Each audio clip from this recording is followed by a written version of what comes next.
On April 13th, 2026, an extraordinary conversation took place. A meeting of minds that felt less like a political debate and more like a theological council. The participants were Aleksandr Dugin, the influential Russian philosopher often called the most dangerous philosopher in the world, Xueqin Jiang, a prominent Chinese researcher and educator, and their moderator, Nicolas de Balinthazy, the digital creator and cultural commentator better known as Sneako. What they discussed wasn't just policy, it was eschatology, the study of the end of the world. For these men, history is not a linear progression of progress, but a spiritual battlefield. Jiang frames the discussion through Dugin's own work, The Foundations of Geopolitics, suggesting that every nation's soul is expressed through its vision of the end. For Jiang, a former atheist who has moved toward a Gnostic framework through the study of the Kabbalah, eschatology is the point where humanity and the divine reunite, ending history as we know it. Dugin, however, views this through the lens of a clash of universes. In his view, the American, Islamic, Chinese, and Russian universes are currently colliding at the level of their fundamental eschatological convictions. To understand where we are going, the trio argues we must look at where it went wrong. Jiang identifies a specific turning point, 1694, the founding of the Bank of England. This, he argues, allowed transnational capital to eclipse the nation-state, birthing a consumer society based on the manipulation of human desire. Dugin takes this further, tracing the rot back to Calvinism. He views the American project as flawed from the start because of a Calvinist theology that equates material wealth with divine election, a doctrine he finds inherently anti-Christian. Even Sneako brings a modern perspective, linking his own religious awakening to the Jeffrey Epstein case. For him, this wasn't just a crime.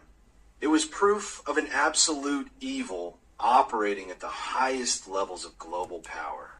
This brings us to the most controversial part of Dugin's ideology, the theory of the Katechon. The term comes from the Apostle Paul's second letter to the Thessalonians, referring to a restrainer who holds back the arrival of the Antichrist. Dugin politicizes this ancient mystery. He claims that Russia is the Katechon, the physical and geographical force holding back a globalist Antichrist. But here we must pause. Is this theology, or is it a dangerous distortion? Traditional thinkers offer a stern warning. Alexei Osipov, a doctor of theology and honorary professor at the Moscow Theological Academy, emphasizes that true spirituality is found in humility and self-knowledge, not state mythology. Similarly, the Stanford-educated thinker Kirill Nikolaev reminds us that the state is often merely a monopoly on legal violence. To him, the sacred isn't found in imperial grandiosity, but in the internal resistance of the spirit. The late Professor Mikhail Deniev, a renowned expert on Russian literature, would likely see in Dugin's vision a return of Dostoevsky's Grand Inquisitor. In The Brothers Karamazov, the Inquisitor offers people bread and security in exchange for their freedom, turning them into happy slaves.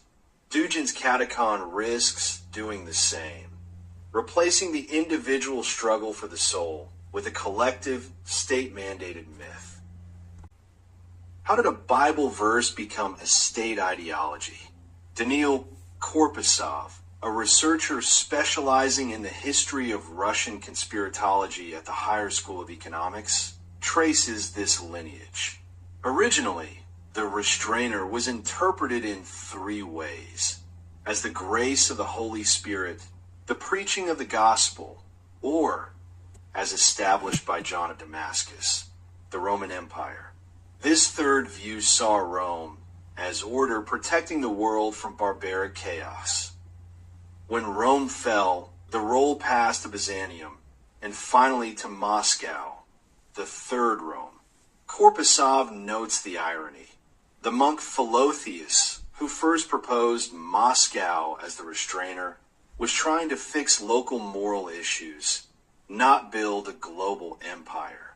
But by the time of Ivan the Terrible, it had become a tool of absolute power.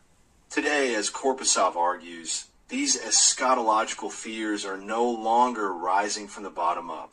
They're being weaponized from the top down to build a national identity.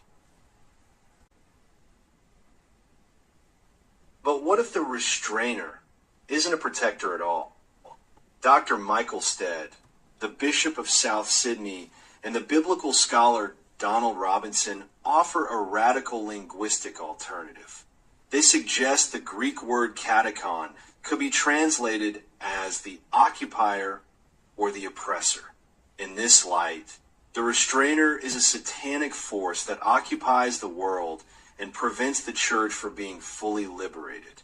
If this is true, Dugin's vision flips. What he calls restraining might actually be part of the mystery of lawlessness itself. Furthermore, Dr. Roger David A.U.S. and the Danish theologian Johannes Munk argue that the restraining factor is actually God's plan for evangelism. The end is delayed not by tanks or empires, but by God's patience, giving time for the gospel to reach all nations. From this perspective, holy war isn't a divine necessity. It's a human impatience that fails to recognize God's timeline.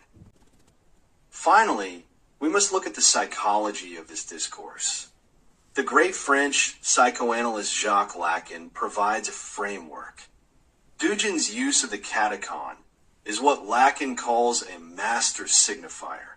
It is a term ripped from its context to create an illusion of total knowledge, masking a raw hunger for power. By labeling the West as absolute evil or child eaters, Dugin creates a clear other to blame for all internal failures. Dr. Sarah Catherine Feinberg of Yale calls this the aha moment of conspiracy theories, where complex reality is suddenly simplified into a single, terrifying pattern.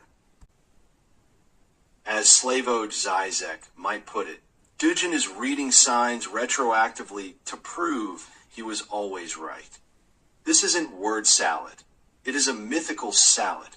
It is a closed logical system that, while internally consistent, has lost its grip on empirical reality.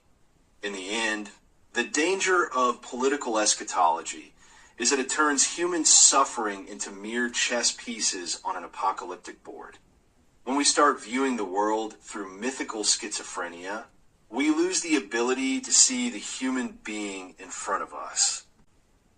Whether we see the katechon as a shield, a mission of mercy, or a dangerous fiction, one thing is clear. When theology is turned into a weapon of the state, it ceases to be about salvation and begins to be about control. Perhaps the true restrainer of evil is not a government or an empire, but the quiet work of love and truth in the individual heart.